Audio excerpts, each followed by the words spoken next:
Hello, it's I, Dead Dave Bledsoe. Every October, my little minions scurry like a roach across your face in your sleep to create creepy content for the main show and diabolical specials for our Patreon patrons. Patreon.com/What the Hell Podcast. All of them for just $1.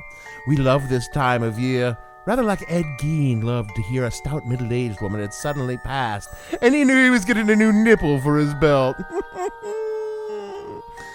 This year we have murder, hauntings, strange children, and that's just the main feed. On Patreon we have men who kill their own children, an original audio drama, and dolls that stare at you while you sleep.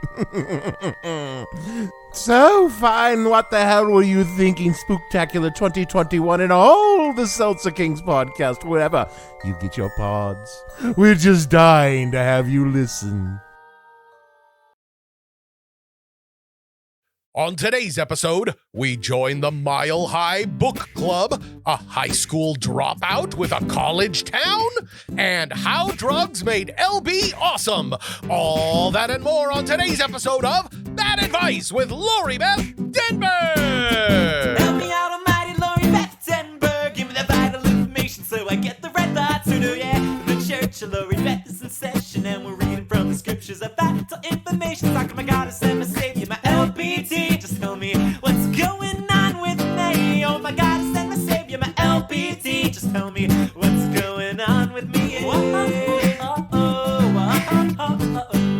Lori Beth Denberg.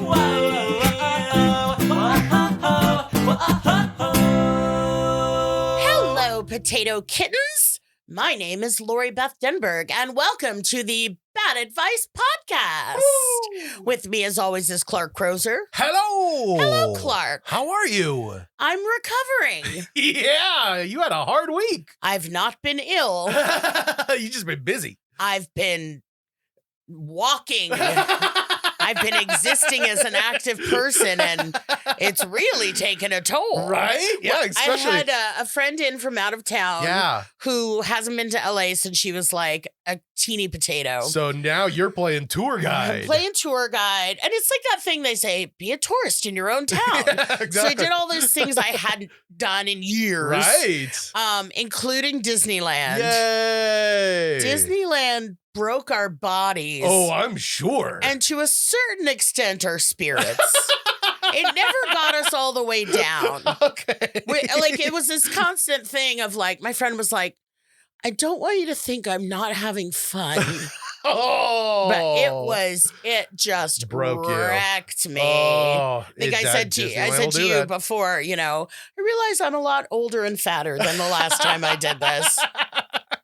But it was very cool. It was very surreal to be there. Yeah. Enough things had changed that I was like unsure of my way around because we used to go all the time and be like, here's the best way to get there. Blah, blah, blah. And then the Star Warsy galaxies. Yeah, there's an entire new land. It's Galaxy's Edge. Galaxy's Edge. So we did that, but I was like, I don't know how to get there. And it wasn't super it was comparable. Yeah. The wait for Space Mountain was 55 minutes. Yeah, that's pretty normal. Pretty normal. We ran to Indy first, so it was nice. Well, it was funny because the wait was just 10, but we just kept walking through. Yeah. But I wanted my friend to kind of like have the experience of being in the line. Yeah. So even that was a lot different. And did they take out that pole that we used to lean on? Yeah. So I wonder if it fell all the way one time.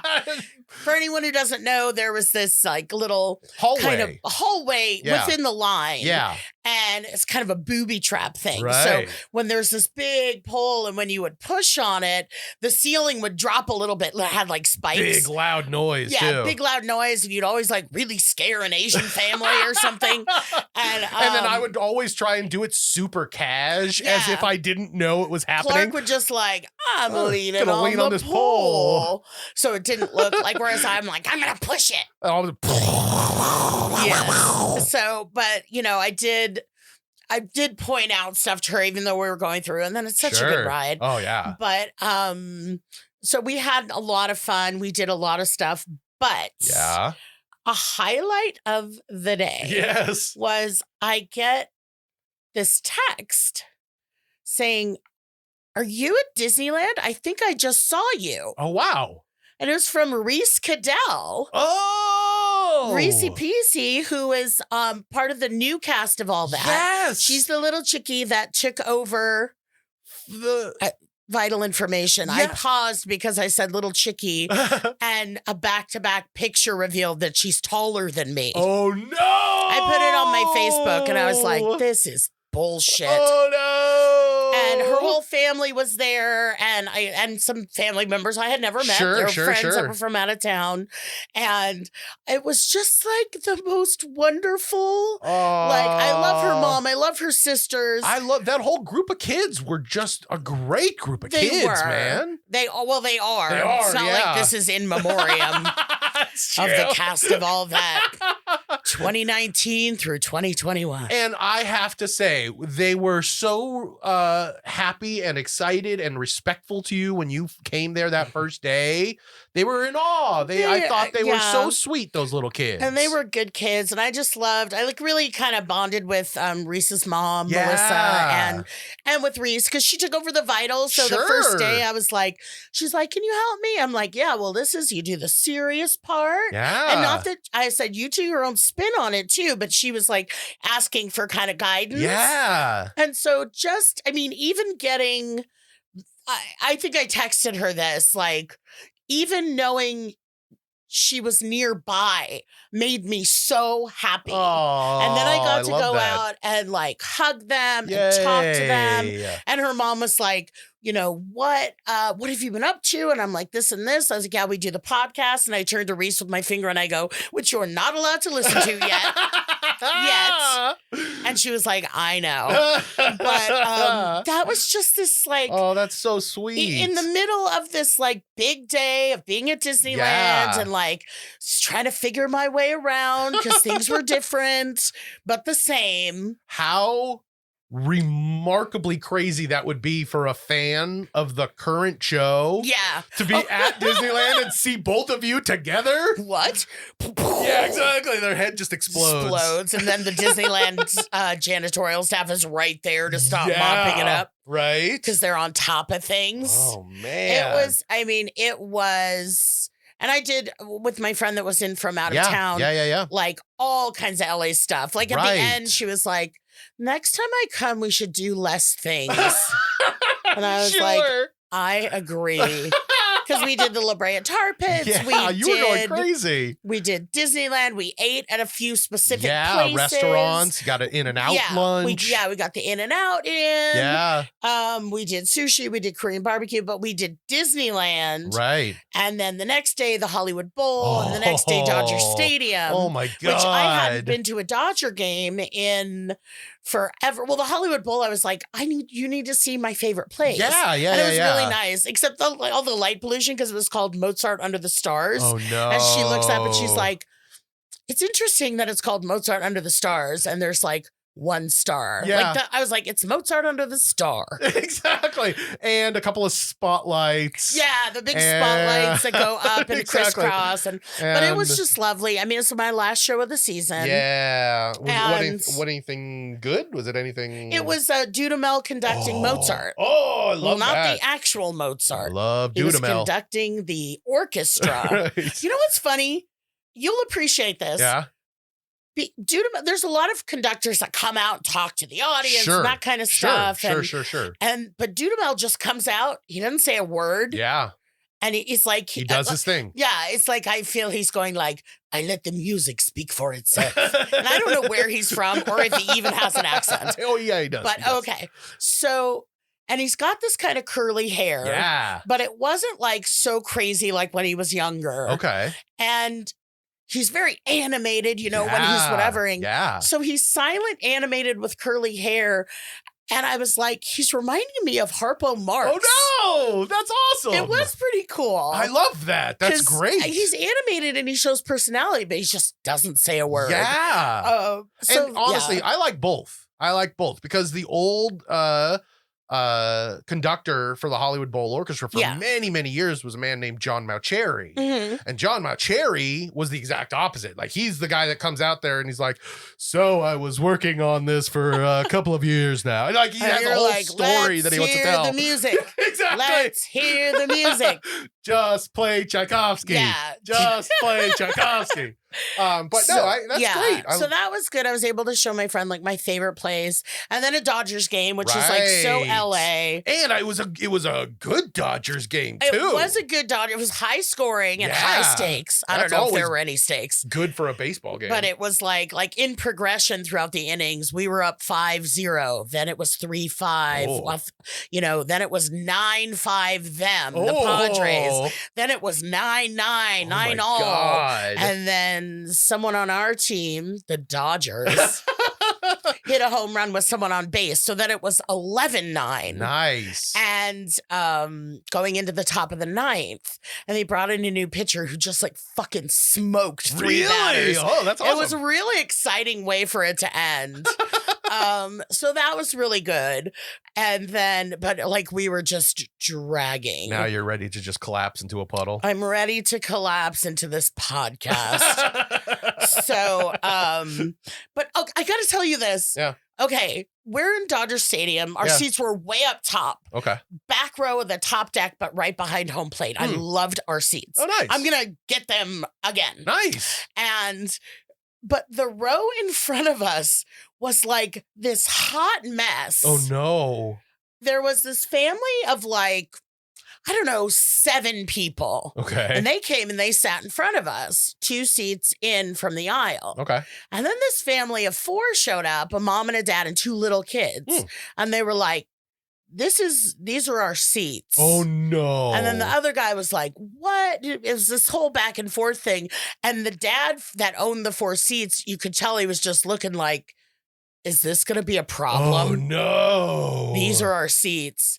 And then the family was confused. And then they talked to this like group of chickies that were like sorority-ish, but probably in high school. Everyone now is old. Right. And then they're talking, but they're all of their phones looking at it's hard for me not to get involved because I'm like, what are your seats? What are your seats? Where are the, Yeah. But I'm like, forget it. Yeah. So the sorority chickies, I think, were in the wrong section. So then they left. The family moved down. The family of 4 took their seats.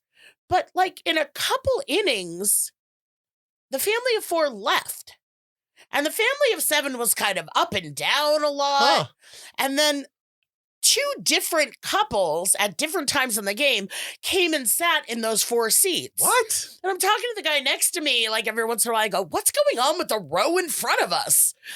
This is so weird. I know the people that are listening can't really tell this, but you showed me a picture of where you sit. Yes. We're talking about the back row, the very of the top deck. Like Yes. these aren't hard to get seats. These aren't the celebrity seats. No, this exactly. Isn't, right behind. They're the celebrity seats when I'm there. But this isn't the washed up celebrity seats. like hardly sought after tickets. Yeah, and it was just, and there was like, it was just really weird how there was this like, this could get a little ugly family of 4 dad versus like the dad from the family of 7. Because it meant so much to him that they then left were our 3 innings in. Yeah, I mean, they had little kids, so I don't know if it was like that was it, maybe. but it was weird. Yeah, that's very weird. And then just other people kept like coming and sitting there, and it's like, what?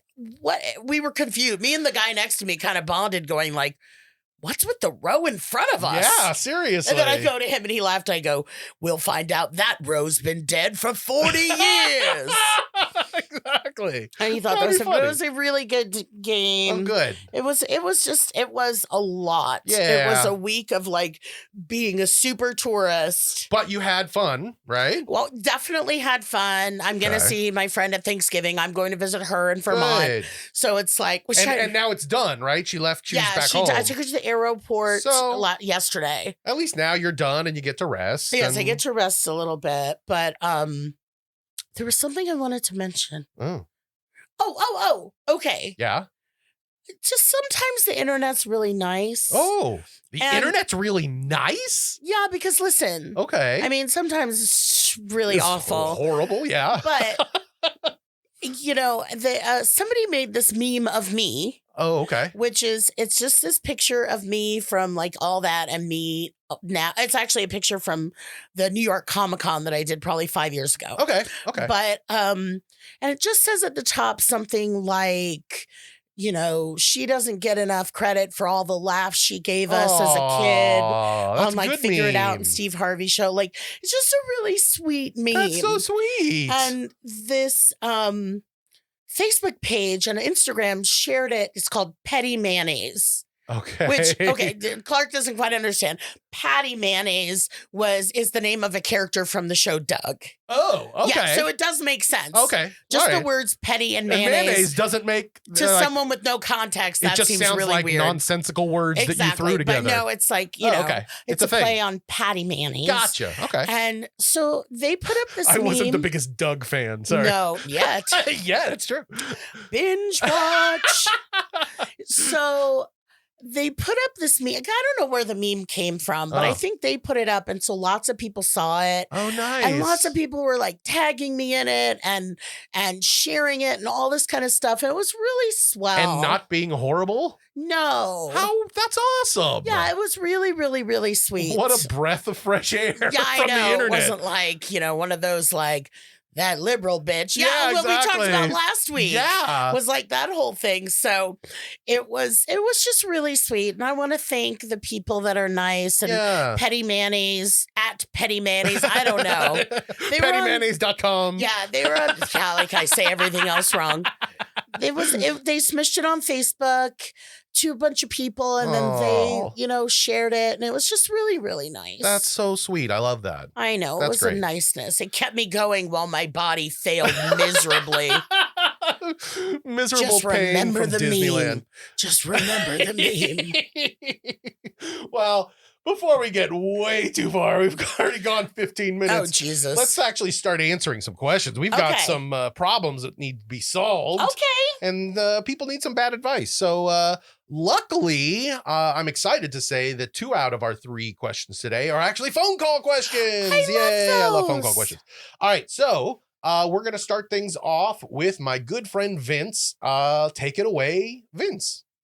Hi, Lori Beth. My name is Vince, and I'm from Baltimore, Maryland. And I just wanted to say that I'm a huge fan, and I grew up watching all that, and I think that you're incredible. And I owe all of my childhood laughter to you. You were the best part about that show. And there was a lot of good parts, too, so I'm grateful for that. I am taking a trip with my partner, Mike, in November, and it is our first international trip since COVID. And so we are going to Italy. We're checking out some sites we've never seen before and going to Rome. And I don't know if you've ever been or if you have any travel advice for, I don't know, what to do when you have a long flight. Let's stick with that. What do you do when you have a very long flight that involves some layovers and maybe games to play or things to read, that sort of thing? I would love any advice. And thank you so much. I love you. And I'm glad you're doing well. Bye. All right. That was Vince. Speaking of nice guys. I know. Nice Thank you, Vince. It was like an audio meme. Yeah. The first part. Thank you, Vince Bunny. So I am one of the very lucky few people. I cannot stay awake on a plane. No. I have tried to force myself to, well, we've spoken before. I love to take red eyes heading east. Yeah. I have not been to Italy or Rome or all this great stuff you're going to do, Vince. So you are either far more adventurous or wealthy than I am. Or both. Or both. You want to take me with you? I will keep you entertained. No, I was like, I'll keep you entertained during the big flight, but I won't. I'll be like, you'll be asleep. See you in 10 hours. So I do sleep on planes. I know a lot of people cannot. Yeah. But that's why I like those red eyes. Yeah. Like I sleep. I get there. It's the next morning. Mm-hmm. But many airlines have wonderful entertainment options. True. So there is, you're not going Spirit, are you? Oh God, no. Spirit I don't fly think to Spirit Rome. flies to Rome. They fly to Rome, Michigan. Yeah, exactly. So whatever entertainment they have is good, but another trick is if you have a device, because a lot of places you can also it's like charge your phone in the seat. Yeah. If you don't have that option, I would say I always call them bricks, like the portable chargers. Oh, They're right. usually like, a battery the size pack. almost the size of your phone. Yeah, a little battery pack, Yeah. external battery pack. Totally. Take a couple of those on your in your carry-on. Yeah. Because the last thing you want to do if you do want, I'd be candy crushing until it was at 0%. Right. Or you're an hour and a half into Schindler's List and then the iPad turns off. So that's the thing too, is with a lot of the streaming services, you can download stuff. Yeah. So that you can watch whatever. Yeah. YouTube, Netflix, they all have Disney. They all have Plus. downloadable options. Yeah. So I've done that before. I do have to say, though, having been on a number of flights in the past, year or two, I love how Wi-Fi is more and more easily accessible as we're going along, to the point now where you go on, you spend $10 for a little extra Wi-Fi during your trip. And then you don't even have to download. You could just stream straight from the site in the air. Yeah. So that's nice too. But I download as well. Although the other day, a couple weeks ago, my phone, I have the phone with like a lot of gigs of the memory. Sure. And it was like full. And I'm like, there's no way this is full. And Clark's like looking at my phone because I'm like, what is it? He's looking at my phone and it's got like 80 gigs of Netflix. Yeah. And he's like, what do you have in here? And it wasn't that much. You know what it was? I inadvertently, I don't know how, had all of these podcasts. I had like all the podcasts that I subscribed to, like all the episodes. Downloading? And a bunch of, I don't think I did. I think maybe I had it on like automatic download, but I never checked that little tab. So once I cleared that, my phone was like, okay, thank you. Oh. Thank you. Nice, good. So I was so happy because I was like, my phone isn't this, I don't have this much fun. But, so I would say download some stuff. Make sure you have a way to charge your phone or your iPad. Yeah. Or even your, what's it called? A computator. Yeah.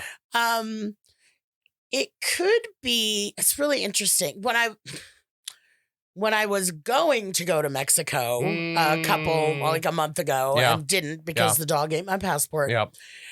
I had this list of things that have been like making me anxious. I needed to find out why my driver's license renewal never came in the mail. There's a few things that were just really, I kept dropping the ball. They kept, slipping through the cracks. And I was really looking forward to like getting to the hotel in Mexico and handling them. Working on a couple of chores. Yeah. Nice. So if you're on a long, 10-hour flight, sure. That might be a time to, could be considered, and I hate using this term, self-care. If there are some things like that, right, that or like once I read a script on a plane, which I know is like in movies, they're always like, I read your script on the plane and it's great. But I did. It was things that I just was going on or even especially like getting ready for a trip. Sure. And so you can, especially if Wi-Fi is available, take care of like little incidental stuff if you have it, if something's plaguing you. That's a great idea. And as far as reading something, when I was a dog walker, full-time dog walker, I drove a lot. That job was more driving than dog walking. No dog walkers. I don't know if I've said this before. You know how you see dog walkers in the movie and they have like 15 dogs and they're all they're all tangled and they're tripping me. Right. No dog walkers do that. Okay. None of my friends, all my dog walker, compadres, we'd be like, how would you even pick up after them? Yeah, exactly. That doesn't exist. Exactly. Somebody might take like a few dogs or 5 dogs on a hike, but if it's like off leash and those doggies are good boys. I feel like that's a problem that only exists in New York City. Yeah. Like maybe if you're in New York City and there's, 10 different dogs in your apartment that you're supposed to take care of, you take them all out at once. But even then, that doesn't make any sense. Because as a dog walker, I drove from house to house. Yeah. They were individual visits. Yeah. And so what I would do was I would get books on CD. This was before, Back when you were rocking the Discman. Back when I was rocking the Discman. No, I had my iPhone, but it was like I wasn't down, Right. It's when I had 4 gigs. Right. iPhone 1. Right. And I would just go to the library where I would be quiet Mhm. and I would get books on CD. Things that we all know I was not very active in school. Right. So things that everyone else had read, things that I'd always wanted to read. Interesting. And I only got unabridged. Okay. Unabridged because it would drive me nuts to go like, what am I missing? Sure. But I listened to Catcher in the Rye. Wow. I listened to Sense and Sensibility. I listened to one of the Harry Potters because the movie was coming out and I was nervous. You I wanted to want to catch finish up. the book before Yeah. the movie comes out. Oh my God. Those Harry Potter audio books with, I forget the guy that does them. Oh, he's great. It's just the most spectacular audiobook I've ever heard. Yeah, really great. And I listened to dozens of audiobooks. Okay. And I'm going to say this and they might kill me on the internet. I'm going to take down my meme. But I was very strict about it. Like if my mind wandered, I would go back. Huh. And I really would push through, even if something was Wow. like, except for The Lord of the Rings. Oh no. I was like oh yeah. halfway through the first disc. Yeah. And I was like, I don't have to do this to You myself. could skip pages in Lord of the Rings and still get what's going on. It's the only time that I was like, it's okay, baby. Let it go. Did I tell you that, I was an English major in college? Yes. And I went to CSUN, which is the local college here in Mhm. the Valley.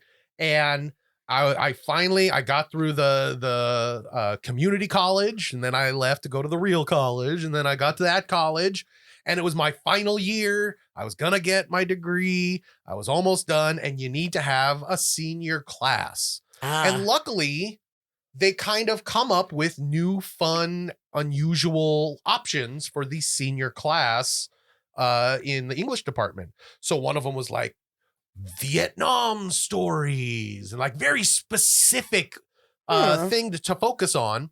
And the one that I ended up taking was an entire class on the Lord of the Rings. Oh. Just the 3, not the Hobbit. Yeah. Not the Silmarillion, just the 3 Lord of the Rings And this books. is prior to any of those movies. Any of the movies. Yes. Any of the Don't movies. forget, Clark and I are old. And I'm even older than you, son. You are by a year. So I was able to go in deep into Lord of the Rings. I never read it before that. I only read it for the class. I know so damn much about the Lord of the Rings. Just completely useless. Nobody cares about this information except for me and like Stephen Colbert. Yeah. Like just nonsense. And I cannot tell you, when I watched those movies, I was shocked by how interesting and exciting they were. Oh, yeah? Because those books are just so slow. And they go on for pages and there's songs. Dear God, the songs in the Lord of the Rings. That's where I lost it. Oh my God. That's where I I lost it completely with the understand it. If that's what you were skipping was Lord of the Rings. Oh, but my point was to Vince. Yeah. This is why I started this before we started trashing Lord of the Rings. And you know what, Peter Jackson? I think you're rude. I've never met him. I'm sure he's a lovely great. man. But pick something you've always wanted to or meant to read. That's Pick a up great War and idea. Peace, something that's because part of the thing with me and And the movies I chose, like on my queue when COVID started. Sure. And the books that I chose were things we hear about that are in the lexicon that everybody's read or whatever. Right. And I never did. Some of it was just because I didn't go to school. You know. Well, you went to school. I was school adjacent. You were there physically. Yeah. Well, no, not a lot of the time. That's true. That's true.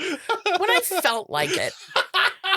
So because you asked, like, what do I read? Yeah. It's like, maybe that's the time to just be like, War and Peace, man. Yeah. I've heard about it. It's in every joke and every sitcom. This is as long as War and Peace. Right. What's that about? So whatever's stuck in your brain that, like, you've always meant to read or whatever, like, take that opportunity for these long flights, because you will, Vince. I mean, you'll have to fly there, but you'll also have to fly back. It's true. So, and I don't know, I'm a very slow reader. Yeah. I'm a very slow, deliberate reader, and I retain a lot of information. Well, because you're being slow and deliberate. Yeah. But, and distracted. So there's that, there's downloading, there's sleeping. Yeah. I wish you luck if you can do that. Wait, I want to give one more thing that's like about 1,000 times less cultured than your response. I'd like to just throw out there one of my favorite games right now, which is a mobile game, and it should be available on your phone or an iPad, and it's just one of those games. It's like Candy Crush. It's so addicting, and there's like an infinite amount of levels, and you're just constant. Is something called Bloons.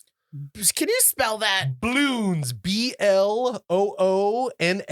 Okay. Bloons. Is it like apostrophe? Is it like doubloons? No, it's like apostrophe as in balloons. Oh. Bloons. And gotcha. it's TD6. Bloons TD6. And the TD is for tower defense. Oh. It's a tower defense game. And I guess it's the 6th of the Bloons series. But it is so addicting. It's basically you get all these little monkeys, and the monkeys each have different little jobs. So there's a ninja monkey, and then there's an airplane monkey, and then there's an iceberg monkey, and each of the monkeys do special things. And there's a little road, and then when you hit start, this line of balloons comes down the road, and each monkey has darts or whatever they have, and they have to pop all the balloons. I like popping before balloons. They get to the end. Okay. So it is very addicting and a fun little iPhone game, and I'm just going to throw it out there because I love it. Okay, I'm going to end this with Vince, the best bad advice. Yes. Which is just after the belt light goes off, you start a sing-along.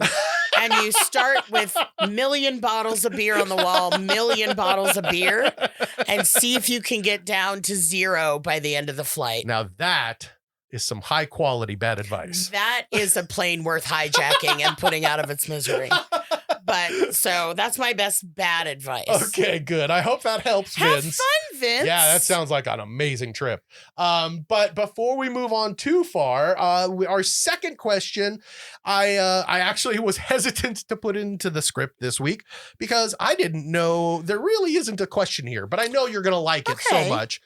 It is a follow-up to somebody that contacted us before. Okay. So let me just read through it and we can talk about it. So, yes, sir. Billy writes, I had written a few months back wanting to get your advice on this trip to Dollywood I was planning on taking. Oh, and his dad was sick? Is that who it is? Yes, that's exactly who it is. So around a year after my dad had been diagnosed with a very difficult cancer, and I just wanted to thank you for encouraging me to go on the trip. My dad is still doing fairly well. He has had a few issues, but he's not in any dire condition. But a few weeks ago, we had to put my 17-ish-year-old cat to sleep.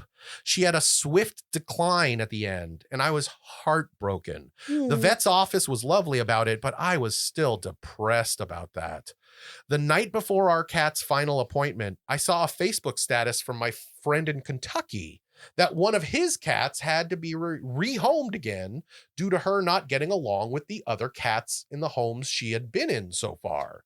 So she had been a rescue, and he was having a hard time dealing with the fact that she was having a difficult time finding a good forever home.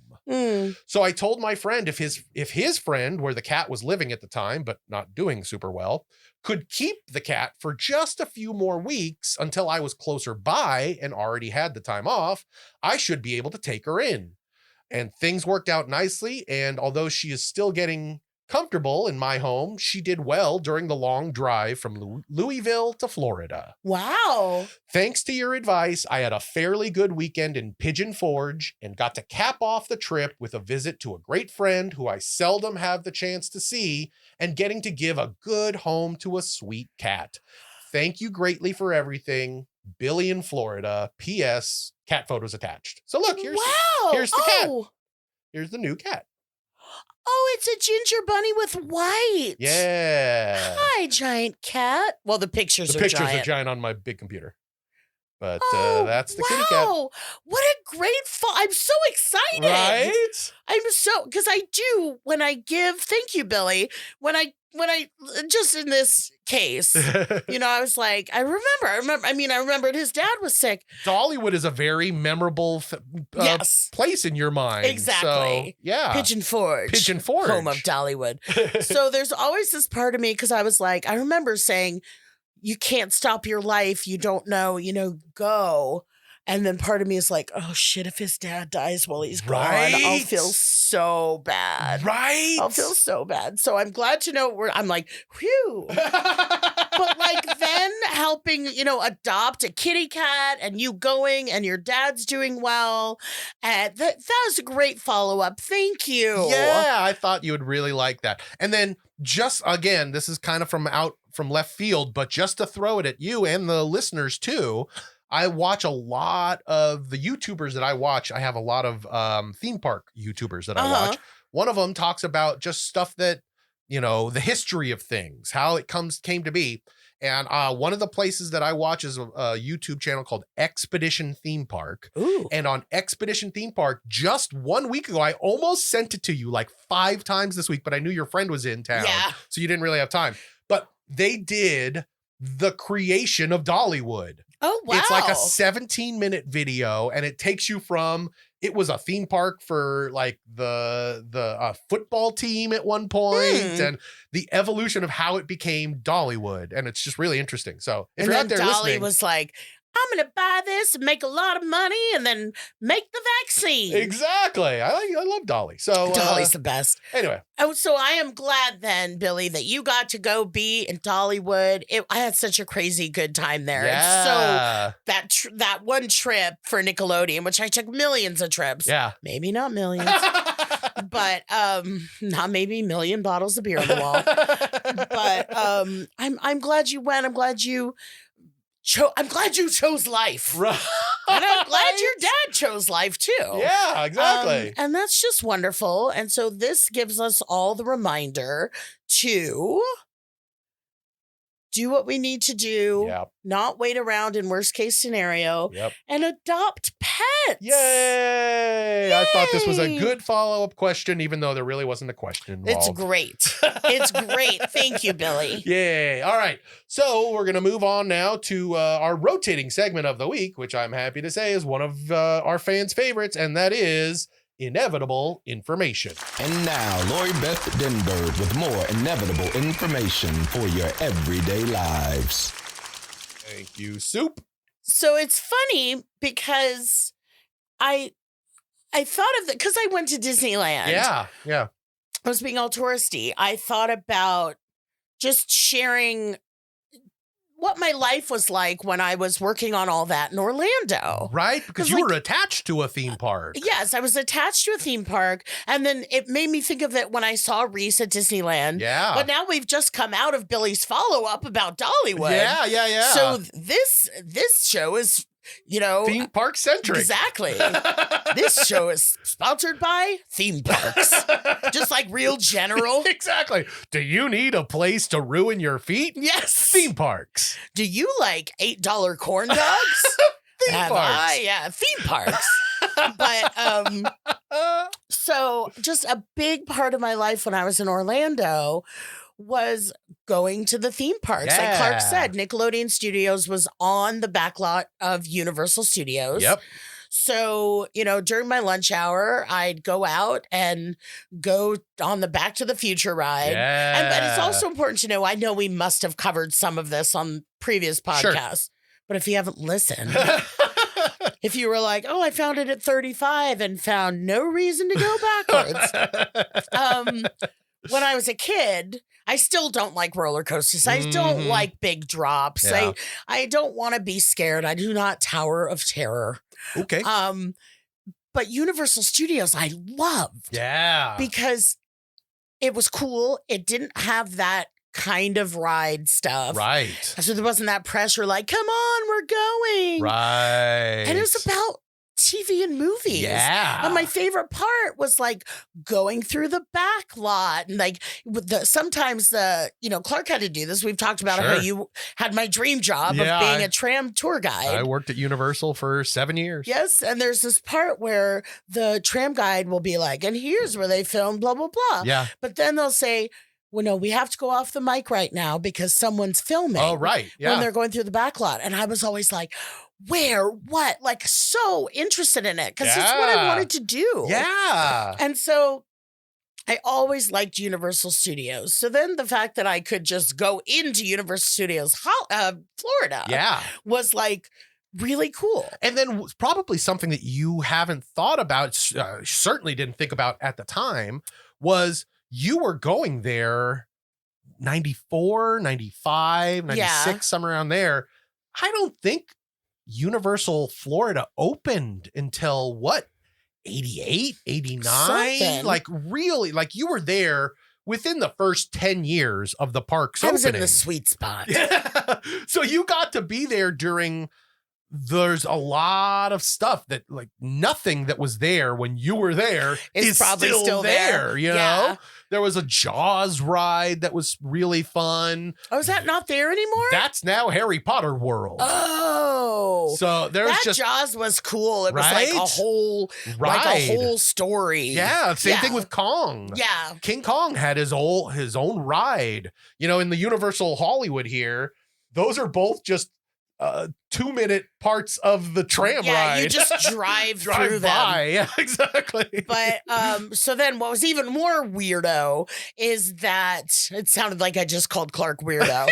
But what was even more interesting, cool, whatever, was then I also ended up working at Universal Studios Hollywood because that's where the Steve Harvey show ended up shooting. Right, you were on that back lot. So then, both of those, my favorite theme park, and I got to just walk out the door and go on Back to the Future. I would go on Back to the Future and like eat clam chowder in San Francisco town in Florida. Oh. And then we were really close where the studio was to E.T. in Universal Studios Hollywood. So I'd go in like the side door and go on it like 5 times before anybody in production knew I was missing. Welcome home, you've arrived. That's what they say when E.T. gets back to his home planet. Where he kind of does nothing, but also solves every problem. Yeah, I'm shocked that more people aren't aware that E.T. has a true sequel, and it's The Ride. It's The Ride. So those were, I spent plenty of time at both Universals. Right. But also when I was in Orlando, I got passes. I got a pass to all the Disney parks. So I would go all the time. I would do my job of being on a TV show, which was always surreal and I really enjoyed and I took very seriously. Yeah. It was so funny that I took it. It's only so funny because I took it so seriously. Which gives you, a window into what it's really like to be an actor sometimes. And, but after work on many days, I would go to Disneyland, park my car, take the monorail to the front gate, go to Fantasyland, sit in my one spot and watch the fireworks. Wow. I would do it 3 or 4 times a week. Fireworks are my favorite. I love fireworks. Did anybody ever, well, it must have been hard because you really were the only quote unquote adult amongst the cast. Yeah. All the rest of the cast were too young to go do stuff on their own. Did anyone ever go out with you? Did anyone ever go to Disney World, or no one was invited. Oh, I spent all day with them. Oh, that's true. Well, and they also had to wake up way earlier than me because they had to go to school at 8. I got to roll in at like 11. Yeah. So it really was a moment for you. Yeah, it really was. And I just got to go see fireworks all the time. And that's so maybe awesome. Get something to eat, maybe go on a ride, and it was just, and I went to MGM and I went to the Muppets ride where I had a little panic attack when I realized that the Sweetums comes out. Is a real person, yeah. Because I was not yet past your fear of costume characters. And quite frankly, I'd still be upset and scared if there was a Sweetums here. Yeah. Sweetums. If you don't know who Sweetums is, look it up and then watch all the Muppets. And I'd go to Epcot and just Honey, I Shrunk the Kids. Yeah. No, Honey, I Shrunk the Audience.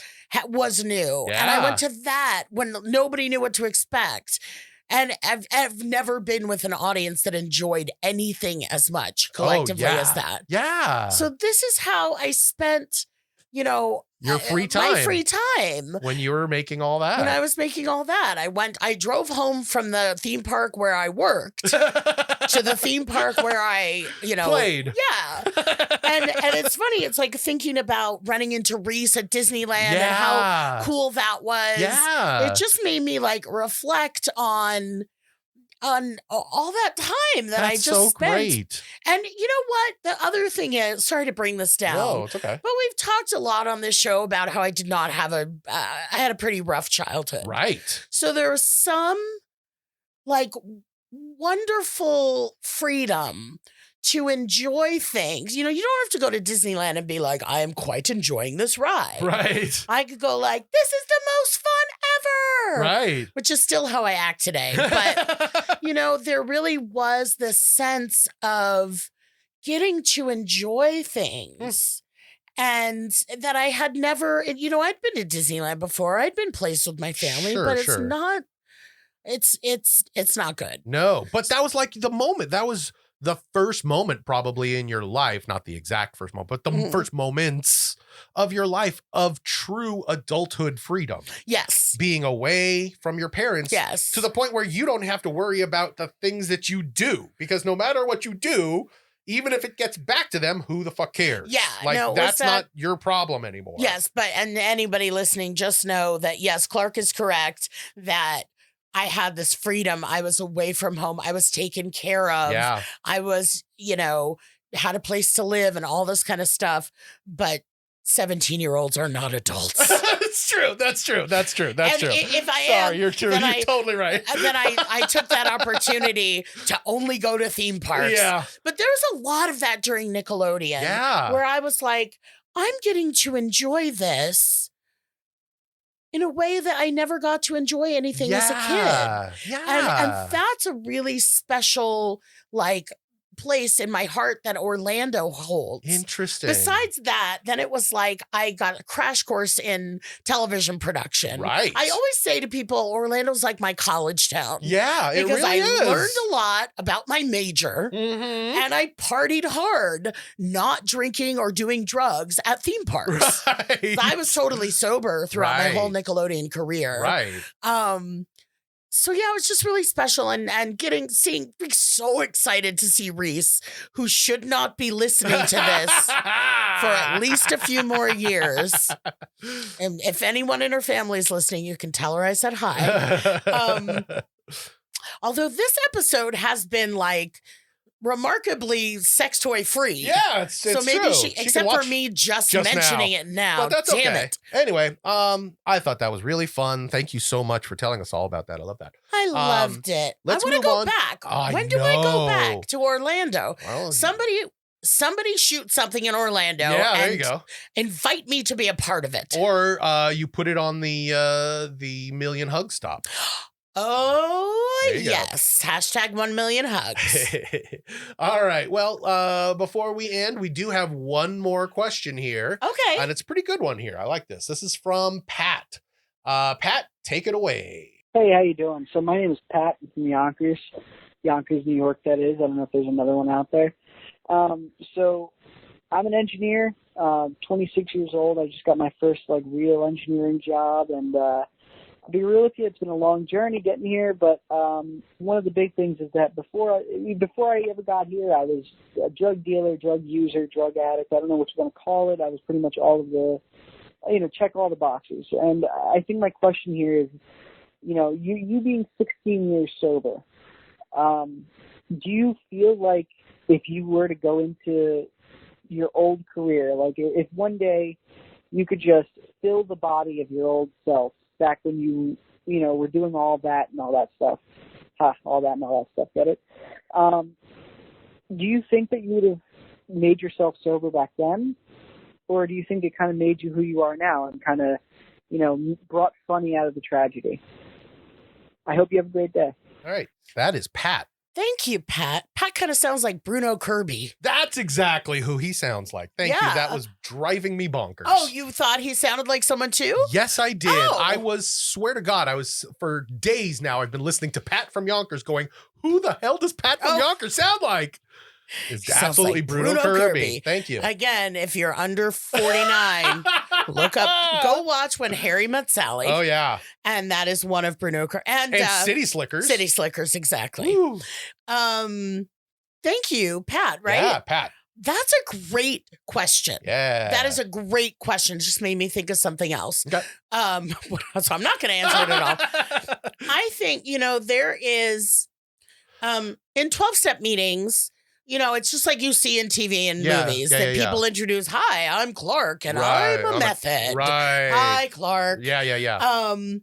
And there are people who say, I'm a grateful alcoholic, or I'm a grateful recovering alcoholic, or, whatever kind of addict they are. Sure. And it's always like, what? But I kind of get it. I think, Pat, that if I was going back, I wouldn't have stopped myself from doing drugs and drinking and putting myself on that bad path. Sure. Because it is, like you said, like it made me the person I am today, which is so cringy and eye-rolly, but it's true. But it's true. It's true. Because it's like people like me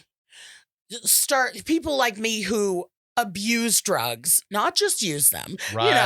There's having a drink and there's being an alcoholic. Right. There's smoking a joint and there's being a marijuana addict. Yes. There's, I always say, like, there's no such thing as like a casual heroin user. That's true. But I mean, maybe there is, and hats off to you. Yeah, I'm sure they're very skinny. Hats off to you, very slowly taking off your hat. But being, needing to escape from my life so much set me on the path to understand what I was trying to get away from. Yeah. And getting sober really let me admit those things. All the secrets, abuse and sexual abuse and all this stuff that you just keep to yourself and you keep to yourself and you keep to yourself because it's embarrassing, because nobody wants to hear it. Right. Because if people knew what my life was really like, they wouldn't like me. Yeah. And I'm still in that stage when I start working for Nickelodeon and become America's sweetheart. Well, I mean, I would argue you were probably deep into that at that point. Oh, yeah. Like you were probably further into that mindset than you ever were ever again in your life. Yeah, no, we talked about this when we talked about imposter syndrome. Yeah. That like I really had that, and it was a struggle and it was a double life. Right. And then when I was 21, something like that, 22, something like that, is when I really started abusing drugs and alcohol and was just escaping from all of it. Right.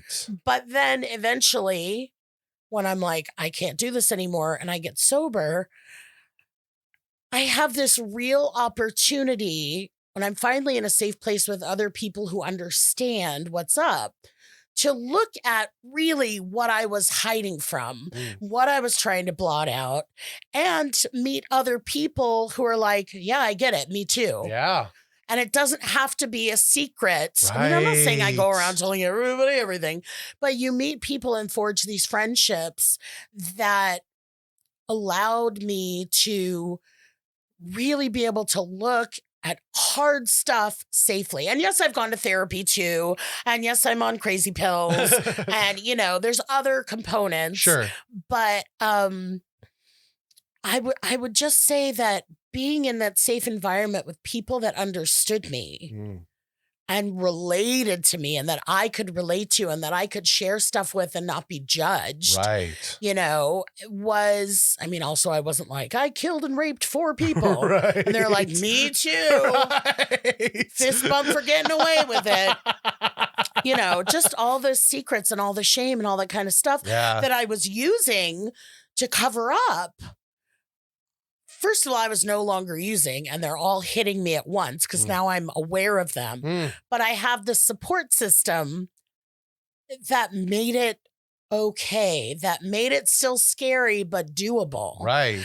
And that was like the first inkling of like, okay, maybe I can do this. Maybe I found a, you know, community or very specific, you know, close friends that I can do that with. And then we've spoken before also about how afraid of people I was growing up. Afraid. I thought everyone was as bad as, you know, as abusive as your my parents, my family. Yeah. I thought that everyone, you know, I grew up. We've spoken about my horrible life a lot. Yeah. You know, that's kind of the whole point of the show. Exactly. So.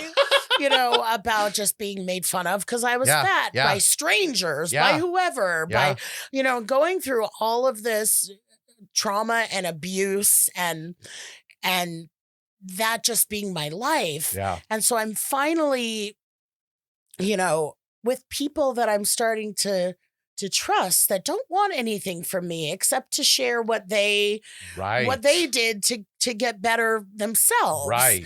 And I eventually learned how to interact with people in a way that, you know, I was always too terrified to do. Well, also in a way that you might not have gotten if you weren't a part of this system. Like, you know, what comes to my mind is the question of like, oh, do you think if you were still using, would you be more famous? Would you have been more successful?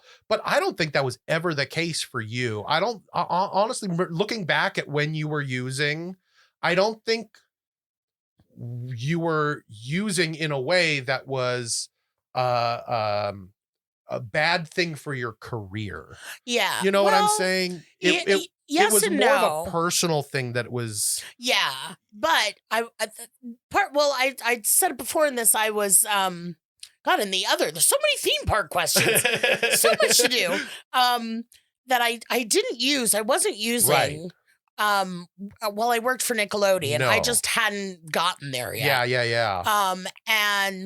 But I was by the time I was on the Steve Harvey show. Okay. But all that, you know, came out of the high school thing, and all that begot Figure It Out. And all that begot, this is turning into the Bible, you know, the Steve Harvey show that was all a straight line. Right. And then when I started using, I was like deep into it and miserable and working and still all the same insecurities, all of that.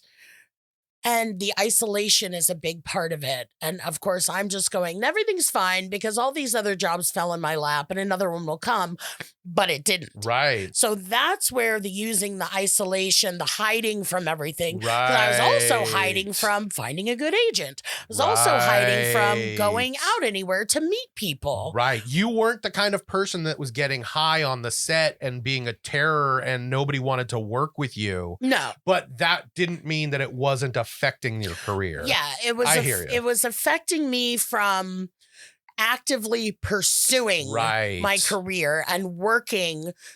It is a job. Yeah. You know, and I think I've said before, you know, the job isn't the job. The job is the audition. Yeah. That's the job. Yeah. Preparing, exactly. getting ready. Exactly. When I'm on the set, I'm like, this is what I love to do. Right. And there are many jobs where I've stopped and been like, I'm going to get paid for this. Exactly. I'm like, I'm going to get money. Yeah. Because it's just what I love to do. You were always very appreciative of the fame and of the accomplishments. That's all really nice, but the work is the auditions. The work is the meeting people. Yeah. The work is, and that's what you were being kind of held back on. That's what I wasn't doing, because all I did was use drugs, isolate in my house, order food to be delivered, ordered things from catalogs, because if I had the perfect apartment, everything would be fine. And if I hadn't gone through all that, no pun intended, the phrase all that and the phrase figure it out come up in conversation all the time. I know. And it's like, wink. It's like when they say the name of the movie in the movie. If I hadn't, the reward, the quote unquote, made me the person I am today, is that I am the person I am today. I am, this will sound a little conceited, but I am compassionate. I'm understanding. I'm helpful. I'm, trying to use my horrible life to help you all here, but I learned those skills only because I got sober. Right. I would say you wouldn't, it's not about whether you would take back the using the drugs. I feel like it's the sobriety after the drugs that has kind of made you the person that you are today. Yes. Yes. So it's really about, not about going back and fixing the drug problem. I feel like without the drug problem, there is no recovery, and without the recovery, there is no you. I feel like you are who you are and have come to a much healthier place mentally in life with everything because of recovery. Yes. So I feel like that's the thing that you couldn't have skipped. Yeah, but you don't really go to recovery if you don't have a problem. Like, I've never had a drink, but what are you guys doing here? Exactly. I like coffee. You guys have coffee.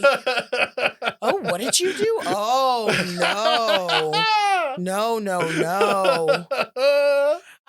So, yeah, I don't think I wouldn't, Pat. I wouldn't go back and say to my younger self, don't do this. Right. Don't do this. But Pat, thanks for that question. It really made me think. Yeah, that was a good question.